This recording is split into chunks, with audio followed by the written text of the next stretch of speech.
Tomen asiento, por favor, y volvamos a abrir la Biblia ahí en el libro de Génesis, en el capítulo 3. Desde este día y hasta la semana de Pascua hemos de estar estudiando en la escuela dominical una serie de estudios escritos también por el misionero Juan Pedro Marino, que tienen que ver justamente con el Señor Jesucristo y con la obra de salvación que Él realizó en favor de cada uno de nosotros. Son una serie de estudios muy bellos y también muy importantes, que muchos de nosotros los vamos a conocer, vamos a recordar cosas que ya sabíamos y también con la ayuda del Señor vamos a aprender cosas nuevas. Sabemos también que hay muchos que son nuevos en los caminos del Señor o vienen de otros lugares donde no se enseñaban estas cosas. Por eso también es importante que las aprendamos y las volvamos a enseñar siempre. Hemos leído en el Génesis el capítulo 3, y si ustedes ven ahí arriba en la Biblia, como subtítulo o como palabra de orientación de lo que se trata ese capítulo, dice la primera promesa.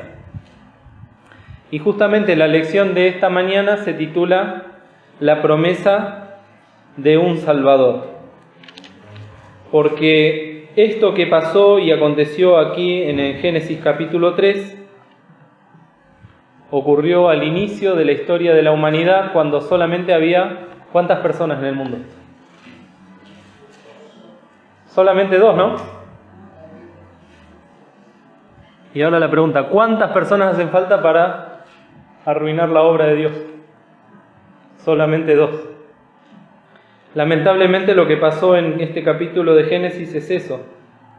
El pecado entra en la obra de Dios, en el hombre, y lleva consigo, volteando como si fuese ese juego de dominó, que cae la primera ficha y después empiezan a caer todas las demás, a toda la humanidad y toda la creación consigo. Y en este caso vemos, si leemos desde los primeros versículos, como la serpiente, que era astuta más que todos los animales del campo que Jehová había hecho, le hace una pregunta a la mujer.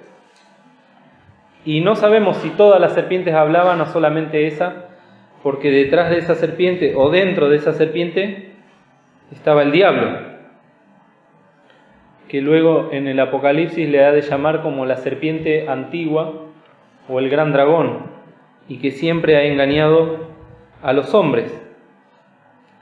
Lo cierto es que comienza este diálogo con la mujer, que todavía no se llamaba Eva.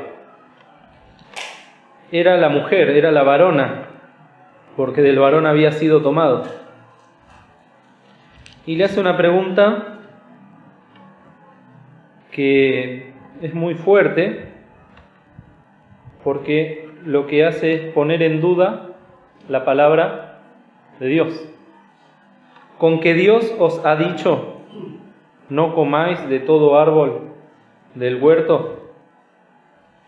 Esa es una pregunta que el diablo la ha de repetir hasta el fin de sus tiempos, y en ese sentido no es muy original el enemigo de nuestras almas, pero sí es muy efectivo. ¿A cuántas personas y a cuántos de nosotros todo el tiempo nos está susurrando al oído con que Dios os ha dicho? Si Dios nos dice algo, enseguida viene el enemigo a querer infundir en nosotros duda, a quitarnos la confianza en Dios y a proponernos todo lo contrario. En este caso el diablo, cuando escucha que la mujer le dice que iban a morir si comían del árbol del huerto, el diablo, ¿qué le contesta en el versículo 4? No moriréis. Nosotros sabemos que eso es una mentira. La mujer sabía que eso era una mentira, porque estaba contradiciendo directamente al Padre, a Dios. Pero sin embargo eligió creer. Esa es una frase que se puso muy de moda, ¿no? Elijo creer. Ella eligió creerle a la serpiente, así como también eligió escuchar su voz, hablar, entablar una conversación. Y la serpiente ahí atacó. Sembró la duda, sembró la desconfianza en el Padre, y luego era cuestión de tiempo para que tanto la mujer como el hombre terminen de morder el anzuelo. Hasta ese momento no había pecado en el hombre. Pero si vemos en el versículo 6, dice: y vio la mujer que el árbol era bueno para comer y que era agradable a los ojos y árbol codiciable para alcanzar la sabiduría, y tomó de su fruto y comió, y dio también a su marido, el cual comió así con ella. Génesis 3:6 es el momento donde la Biblia registra que el hombre pecó por primera vez. Luego va a venir el apóstol Pablo para decirnos que así como el pecado entró en un hombre, y luego todos somos hechos pecadores.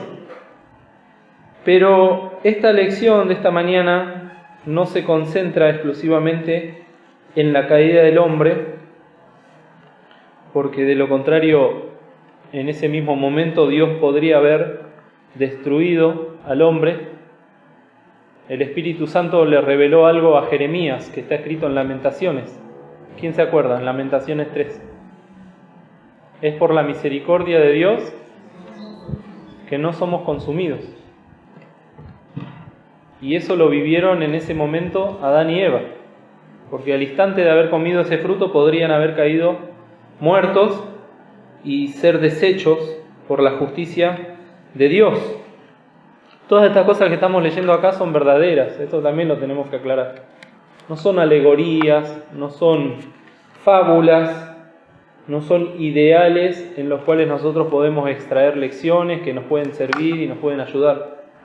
Yo he escuchado curas de la Iglesia Católica decir eso, ¿no? Estas son todas alegorías, las podemos creer o no, lo importante es que nos quedemos con la lección que encierra.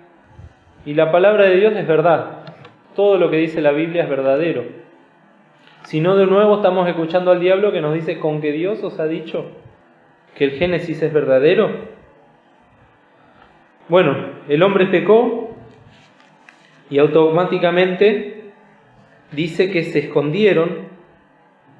Fíjense en el versículo 7, y fueron abiertos los ojos de entre ambos y conocieron que estaban desnudos, porque cosieron hojas de higuera y se hicieron delantales. Y oyeron la voz de Jehová, Dios, que se paseaba en el huerto al aire del día, y escondióse el hombre y su mujer de la presencia de Jehová Dios entre los árboles del huerto. Y llamó Jehová Dios al hombre y dijo: ¿dónde estás tú? Acá vemos la primera consecuencia del pecado, que es la vergüenza que produce. Una de las formas de entender al pecado es con la suciedad, ¿no? El hombre automáticamente, cuando desobedeció a Dios, se ensució. No era solamente el hecho de estar desnudo, no, porque ellos al principio eran inocentes al respecto de esto. La vergüenza vino como producto de la suciedad espiritual. Siempre el pastor Lanata nos decía, ¿no?, a los que eran más tímidos en la escuela bíblica, que aún la vergüenza es el orgullo que nos impide pararnos para hablar de las cosas del Señor. Uno dice: no, yo soy vergonzoso o yo soy tímido, pero en el fondo está el orgullo, que no quiere que sintamos ninguna clase de humillación. Y acá pasó algo parecido, se escondieron de Dios, como junto con esa sabiduría que recibieron con el fruto también empezó también a trabajar el pecado y hacer que el hombre se vaya transformando cada día más en una bestia, sin entendimiento. Porque querer esconderse de Dios atrás de un árbol es algo ingenuo y también es algo, ¿cómo podemos decir? ¿Cuál es la palabra que podríamos decir? Es imposible, sí. pero hasta da vergüenza, ¿no? O pena. Pensar en el hombre y en la mujer queriendo esconderse de Dios detrás de los árboles, como si Dios no los pudiese ver o no hubiese visto toda la conversación con la serpiente. Y eso es lo que produce el pecado. Nos produce un estado de alteración de la realidad. Hoy en día también se habla mucho de eso, ¿no? De las enfermedades mentales y cómo la persona va perdiendo noción de la realidad, de las cosas que son verdad, de las que son mentiras. Y eso también es el pecado, ¿no? Que afecta la mente, afecta el corazón, afecta la conciencia. Y vemos cómo se va desarrollando cada vez más después a lo largo de la historia de los hombres. Todo lo que hace el hombre pensando que Dios no lo ve es producto del pecado. Y acá pasó lo mismo con este matrimonio que Dios instauró. Pero vemos el amor de Dios. Este versículo 9 yo al costadito le hice un corazoncito porque dice: y llamó Jehová Dios al hombre. Habíamos dicho recién, es por la misericordia de Dios que no somos consumidos, pero no se quedó Dios solamente con no consumir al hombre, sino que avanza, se mueve y le busca. En este capítulo 3 de Génesis, dice el estudio, está resumido toda la historia de la humanidad, toda la historia del hombre con Dios y todo el plan de salvación de Dios para con el hombre. Leyendo Génesis 3 se puede entender la naturaleza del hombre, la naturaleza del diablo y sobre todo la naturaleza de Dios. Sabemos que Dios es amor, sabemos que Dios es justicia, es misericordia, es bondad, es verdad. Y todo eso también se manifiesta en este capítulo 3 del libro de Génesis. Llamó Dios al hombre. Ahí hay una muestra hermosa y preciosa de misericordia. Dios buscándonos a pesar de que nosotros estamos ya extraviados, alejados o escondidos de su presencia. Y la pregunta, ¿no? ¿Dónde estás tú? Alguna vez me tocó compartir este pasaje en una prédica y es una pregunta que siempre me llama la atención y que cada vez que la escucho o la leo lo siento al Señor preguntándome a mí mismo: ¿dónde estás tú? Es una pregunta que nos podríamos hacer cada uno de nosotros ahora también, ¿no? Uno puede decir: estoy sentado en la iglesia, estoy cumpliendo, pero realmente si profundizamos espiritualmente, esta pregunta es muy fuerte. ¿Dónde estás tú? Respecto de la obra de Cristo, ¿la creíste o no la creíste? En cuanto a la salvación, y después, si somos salvos, ¿dónde estamos delante del Señor? ¿Estamos agradándole? ¿Estamos escondidos de vergüenza? ¿Estamos sirviéndole? ¿O estamos ociosos? ¿Estamos amando al mundo? ¿O estamos amando la venida del Hijo? Es una pregunta que me gustaría que, así como yo la tengo muy presente, cada uno de nosotros se la pueda llevar en esta mañana en el corazón. ¿Dónde estás tú? En el versículo vamos a ir adelantando, no podemos analizar todo el capítulo, pero se realiza en el Génesis, en el Edén, no solo el primer pecado, sino que también se realiza un juicio de Dios entre estos protagonistas, 3 protagonistas: el hombre, la mujer y la serpiente. Dios los pone, como se dice ahora, en el estrado, los sienta y establece inmediatamente el juicio. Ese juicio del cual nosotros muchas veces pensamos que también podemos escapar o que vamos a salir airosos. Y sin embargo, Dios, en el momento en que establecemos las cosas, ya establece el juicio. Seguramente lo ha de hacer con misericordia, pero eso no quiere decir que no lo establezca. Y acá Dios llama al hombre El hombre le dice que se escondió. Dios le pregunta, ¿quién te enseñó que estabas desnudo? Y el hombre responde en el versículo 12, la mujer que me diste por compañera me dio del árbol y yo comí. Esa es entonces la primera excusa de la historia de la humanidad. Otra cosa que vamos a ver repetida a lo largo de toda la historia. Siempre vamos a tratar de poner excusas delante de Dios. Yo lo hice porque era así, yo lo hice porque nací en esta familia, yo lo hice porque nací en este país, yo lo hice porque el contexto socioeconómico No, porque la mujer que me diste, porque mi compañera, porque mi papá, porque mi hermano. Acá Dios estaba hablando con Adán. No importaba a Eva y no importaba a la serpiente. Luego Dios habla con la mujer. ¿Qué es lo que has hecho? Y la mujer le dice, la serpiente me engañó y comí. Otra excusa. No dijo, perdón Señor porque pequé. Perdón Señor porque elegí oír a la serpiente. Y luego la serpiente no tuvo derecho a réplica. Es interesante esto. Directamente el castigo. Sabemos que la serpiente es el diablo y el diablo era un querubín cubridor, como dice ahí en el libro de Ezequiel, en el capítulo 28, después lo pueden leer. Estaba en la presencia de Dios y sin embargo él también tomó una decisión allí en los cielos y por eso fue arrojado de los cielos y echado.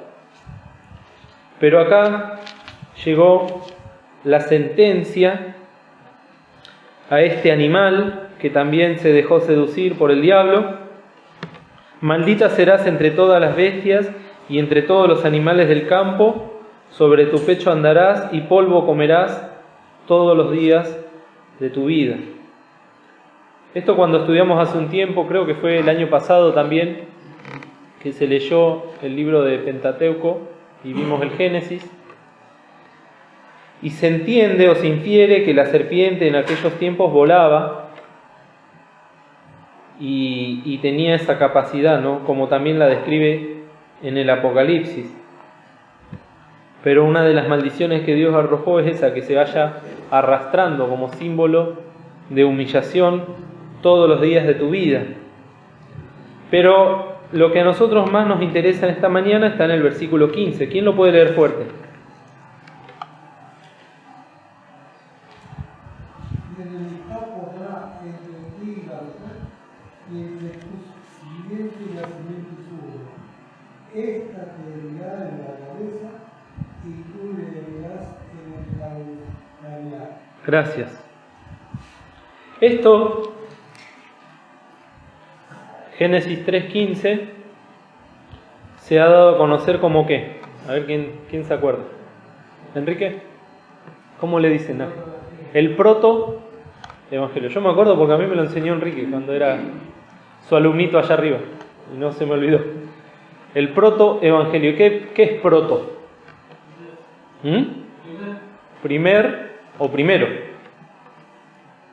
Prototipo, por ejemplo. Es lo primero que hago yo para después hacer una máquina, una mesa. Esto es un prototipo. Bueno, el proto-evangelio sería el primer evangelio, o como leímos en el título, la primer promesa de Dios.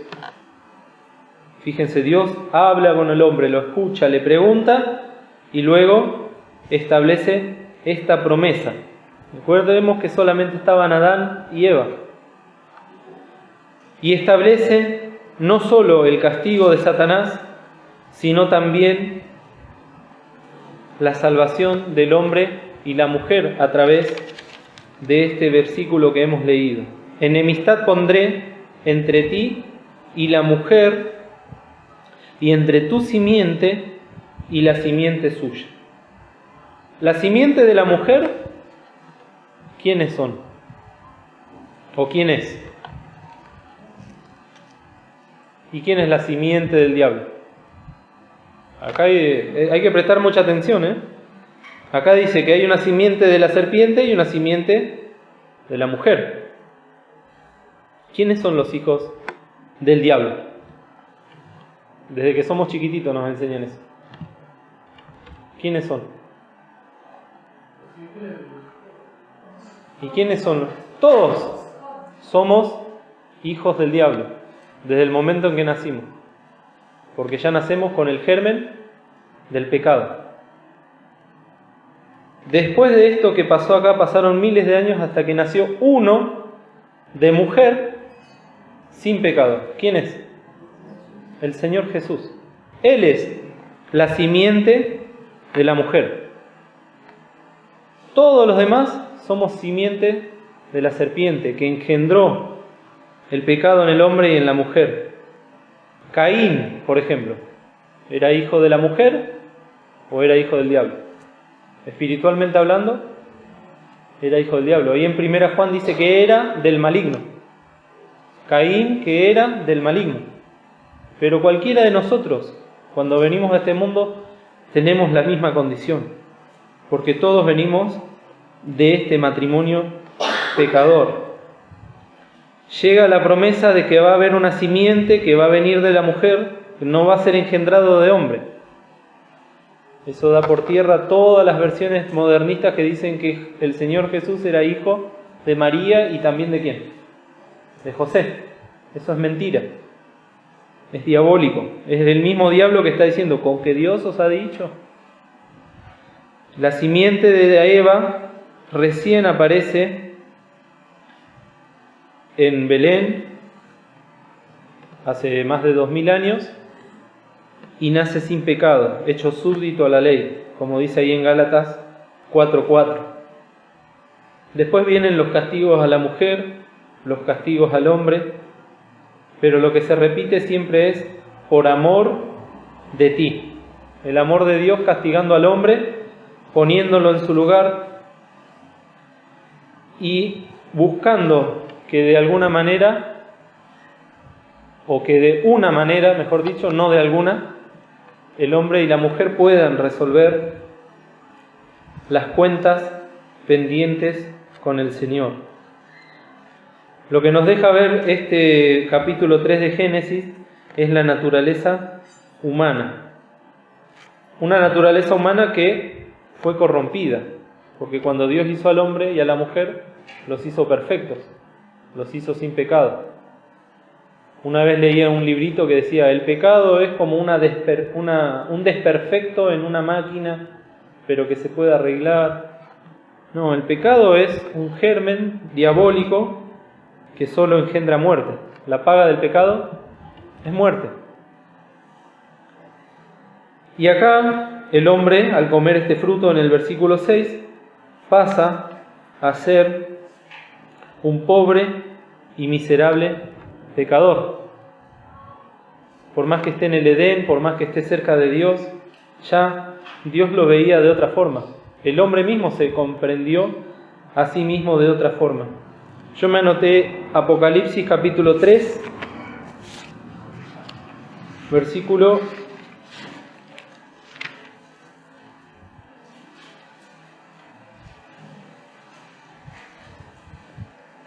17.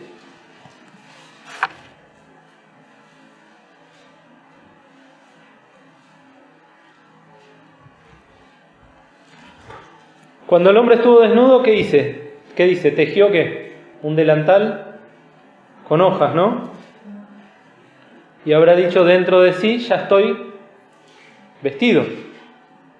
Ya no se ve mi desnudez, ya no se ve mi vergüenza. Y el Señor Jesús a la iglesia en la Odisea le dice, porque tú dices, yo soy rico y estoy enriquecido y no tengo necesidad de ninguna cosa. Y no conoces que tú eres un cuitado, quiere decir necesitado, y miserable, y pobre, y ciego, y desnudo. Esa es la condición del hombre. Esto mismo que el Señor Jesús le está diciendo a la Odisea, se lo dijo en el Edén a Adán y Eva. Y el hombre no conoce. Esa es otra gran realidad. El hombre por sí mismo no se da cuenta de su condición. Todos venimos a este mundo, somos pecadores, y hasta que no aparece el Espíritu Santo a través de un siervo, de una sierva, de un niño, de un texto, y me revela que soy un pecador, que soy pobre, miserable, cuitado, desnudo, yo no me voy a dar cuenta. Ahora, cuando me doy cuenta de eso, de mi condición delante de Dios, es donde aparece el Evangelio de salvación. Pero en principio lo que podemos ver acá es esta naturaleza del hombre. El pecado, ahí en Génesis 3, le lleva primero a desobedecer a Dios, luego le lleva a excusarse y a echar la culpa. En definitiva, dice el hermano que escribió el libreto que esta obra que Dios prometió, la obra de salvación, solamente podía venir ¿de quién? ¿De dónde viene la salvación? De Dios. Hay un texto en Jonás que dice: la salvación pertenece a Jehová. Y con esto Dios le quería mostrar al hombre que ese delantal de hojas no iba a salvarlo. Y ese delantal de hojas era un símbolo de cualquier obra que el hombre pueda llegar a hacer para justificarse delante de Dios. Qué lástima que después no lo entendió Caín, ¿no? Que quiso hacer algo parecido. Quiso obrar, ejecutar y llevar a cabo su propia salvación. Acá Dios ya les dejó muy claro a Adán y Eva que esa ropa que se hicieron ellos, ese delantal, de ninguna manera podía hacerlos salvos. La salvación pertenece a Jehová y un delantal no puede vencer al pecado. Luego vino la revelación divina. Esta misma revelación que les mostró su condición de pecadores, ahora Dios les habla. Ahí en Hebreos capítulo 2, 1, el versículo 1 dice: Dios, habiendo hablado muchas veces y en muchas maneras a los hombres. Comienza así Hebreos, ¿no? ¿Cuántas veces Dios le habló al hombre? ¿De cuántas maneras? Hasta llegó a usar un burro, ¿no? Para reprender a un profeta. Muchas maneras, muchas formas. ¿Cuántas veces a nosotros nos está hablando? A veces nos tiene que apretar económicamente, a veces en la salud, a veces con la familia. Y muchas veces no nos damos cuenta que es el Señor que nos está hablando, nos está hablando, nos está hablando, nos está llamando. Y en este momento se revela otra vez al hombre, ¿no? Ya Adán era consciente de que estaba Dios. Había visto toda la creación, había nombrado a cada uno de los animales. Y sin embargo, Dios se tiene que volver a revelar a través de esta obra de profundo amor de Dios. Esta promesa, este protoevangelio, que no deja de manifestar todas esas cualidades y esas manifestaciones de Dios. En ese Génesis 3.15 está el amor de Dios, está la justicia de Dios, está la misericordia, la caridad, la fe. Dios teniendo fe de que un día iba a venir su Hijo también. El Hijo teniendo fe de que un día iba a venir a salvarnos. Y esto también es importante que lo tengamos en cuenta, que hasta aquí Adán y Eva no habían sido salvos. Pasa todo este momento y fíjense en el versículo 21. ¿Quién lo lee? Y Jehová Dios hizo al hombre y a la mujer túnicas de pieles y vistiólos. Bien, ¿de qué son ahora los vestidos del hombre y de la mujer? ¿Y qué son las pieles? Animales. ¿Animales vivos? ¿Cómo tenemos que hacer nosotros para tener una piel de animal? Hay que matarlo. Entonces ahí ya vino el sacrificio de un animal inocente. Pobre animal, no se dice si eran corderos, si eran cabras o qué eran. Lo cierto es que ya tuvo que haber derramamiento de sangre para que haya remisión de pecado. Fíjense en Hebreos capítulo 9.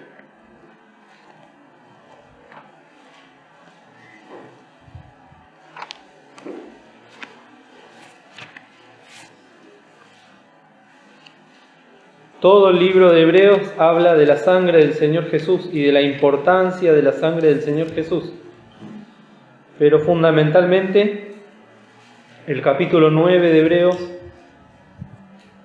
nos dice que todos los animales que murieron hasta el Señor Jesús tuvieron una importancia, pero que a partir de la muerte del Señor Jesús ya no es necesaria esa muerte.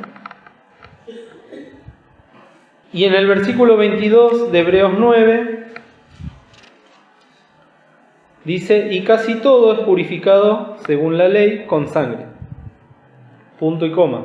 Ese punto y coma nos está diciendo hasta acá la ley, y luego dice: y sin derramamiento de sangre, ¿qué? No se hace remisión. Está establecido por Dios así. Nosotros no podemos cuestionarlo, no podemos despreciarlo. Quizás nos falte entendimiento para comprenderlo, pero si alguno tiene falta de sabiduría, demándela a Dios. Lo cierto es que después de que Dios obró este sacrificio de estos animales y se derramó sangre, implícitamente se nos da a entender que Adán y Eva aceptaron ese sacrificio. Y por eso los vistió Dios. Dios les ofreció la salvación, no se las impuso, porque Dios no le ha de imponer la salvación a nadie. El Evangelio consiste en ofrecer el único medio de salvación de las almas. Ahora, la responsabilidad del hombre y de la mujer es aceptarla o qué, o rechazarla. Ellos aceptaron ese sacrificio y ahí Dios los cubrió con la justicia del Cordero. Ellos tuvieron fe. No aparecen en Hebreos 11 Adán y Eva, pero sí entendemos que tuvieron fe para creer en el Salvador que había de venir, en esa simiente de la mujer que todavía no había llegado. Otra cosa que se deja ver en este versículo 15 de Génesis 3, volvemos a Génesis 3,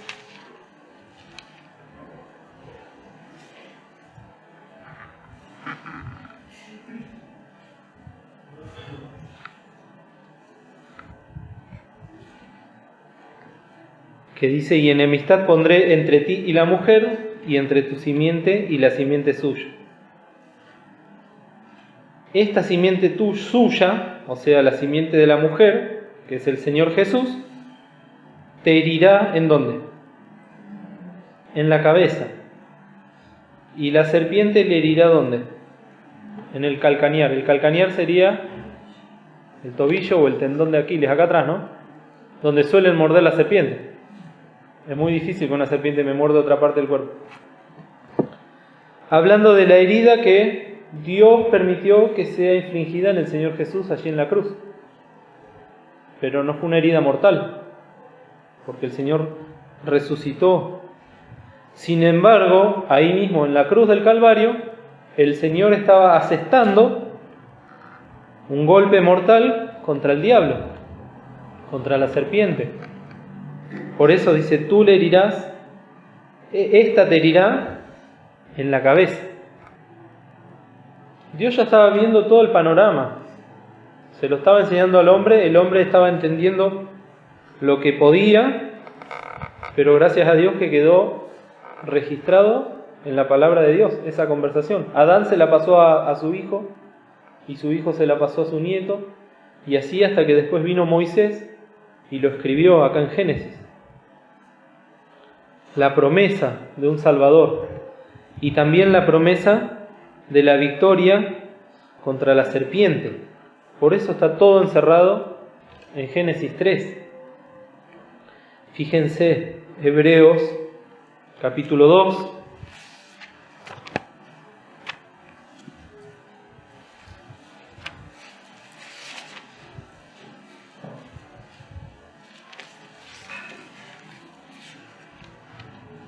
El versículo 14, si alguien lo puede leer.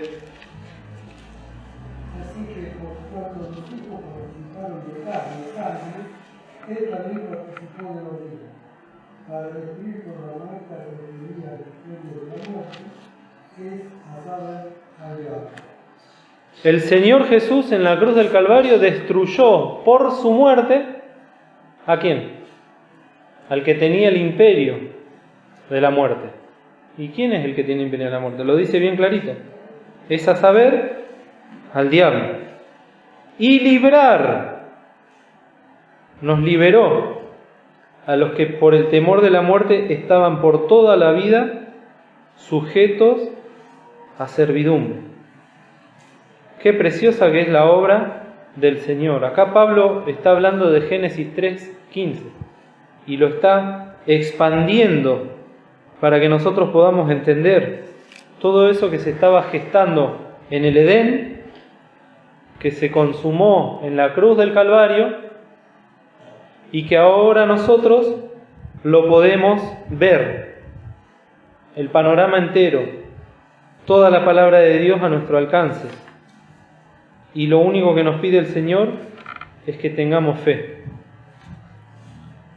Hay una parte que dice el estudio: la batalla de Cristo y Satanás era un duelo de sabidurías, donde se deduce que la victoria completa se logra cuando no quedan más argumentos por imaginar de parte de la serpiente antigua, que el puro e inocente Cordero de Dios no haya destrozado por completo, lo herí en la cabeza, ahí donde Satanás gesta. Pablo dice, no ignoramos sus maquinaciones, ¿no? La mente de Satanás. Nunca nos metemos ahí. Yo no me quiero meter ahí. Pero la palabra la nombra. Y el Señor asestó en la cruz del Calvario la destrucción aún de esa mente. Es un duelo, dice. Acá dice, lo quiero leer para no confundirme, ¿no?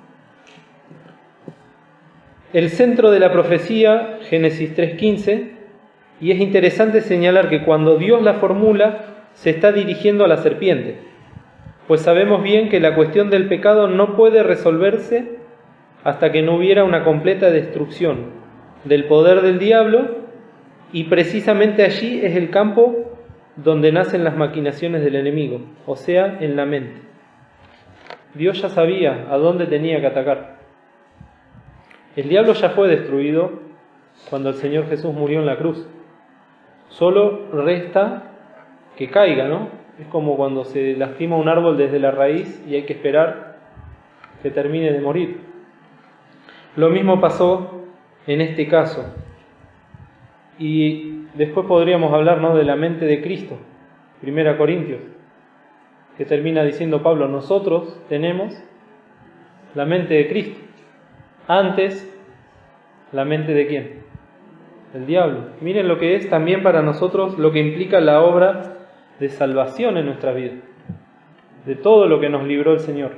Una mente perversa que ha sido destruida y que solamente falta ver ese desenlace. La justicia tenía que ser satisfecha, por eso hubo derramamiento de sangre, eso ya lo hemos visto. Y luego aparece el cambio en la vida de estas dos personas, de Adán y de Eva. Por cuanto oyeron la voz de Dios, como hemos dicho, tomaron una decisión, en este caso una decisión positiva, porque le creyeron a Dios cuando les anunció ese protoevangelio, y Dios así les dio la posibilidad de seguir engendrando hijos e hijas hasta que un día llegue el Salvador prometido. Fíjense que Eva, por ejemplo, ahí al final de Génesis, capítulo 3,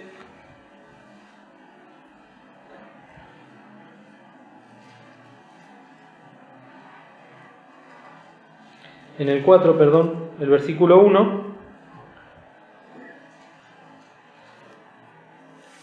dice: y conoció Adán a su mujer Eva, la cual concibió y parió ¿a quién?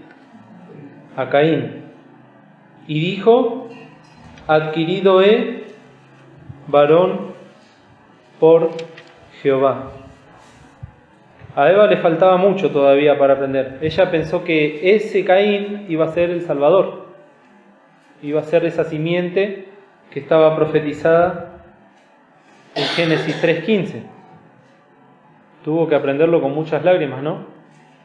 Ver cómo sus dos primeros hijos, uno moría asesinado, el otro era desterrado. ¡Qué dolor!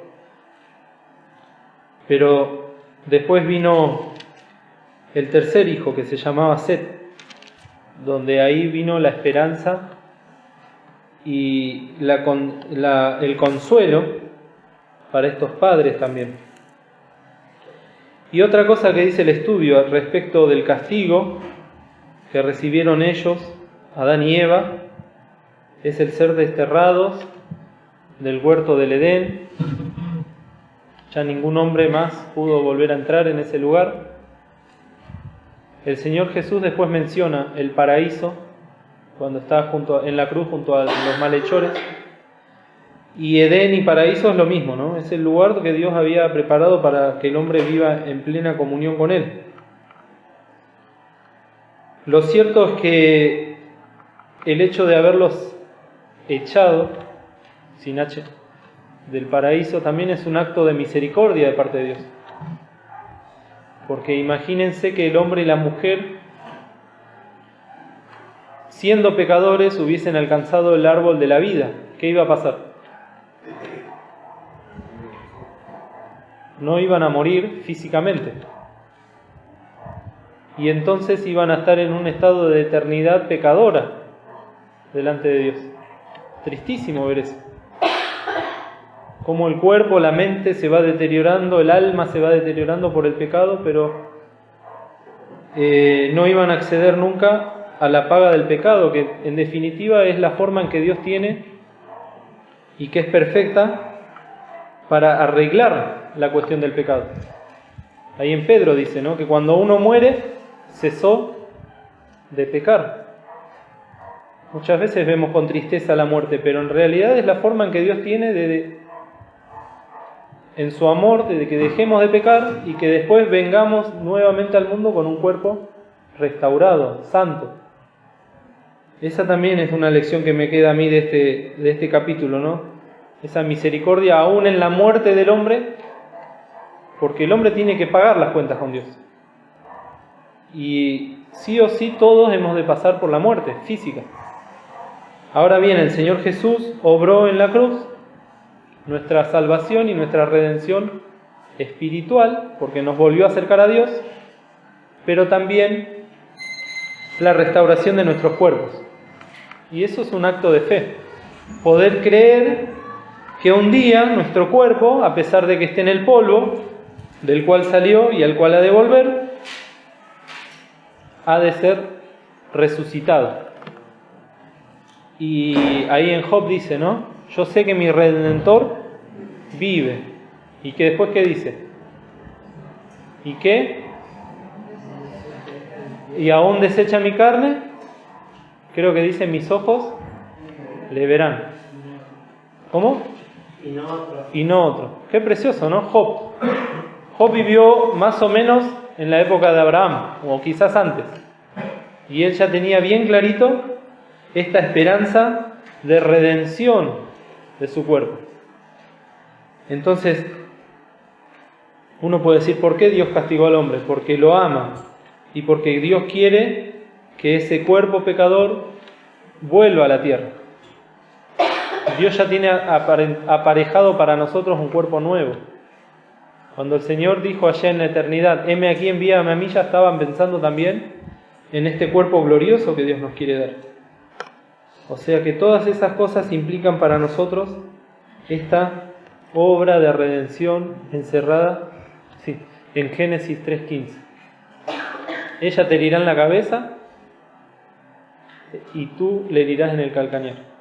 Gracias a que Cristo obró en la cruz nuestra salvación, es que nosotros ahora podemos estar acá hablando estas cosas, invitando a los que todavía no las conocen a creerlas, y tenemos mucha responsabilidad de no solo recibir el tesoro de Dios y después no sea cosa que lo escondamos, como dicen en las parábolas, ¿no?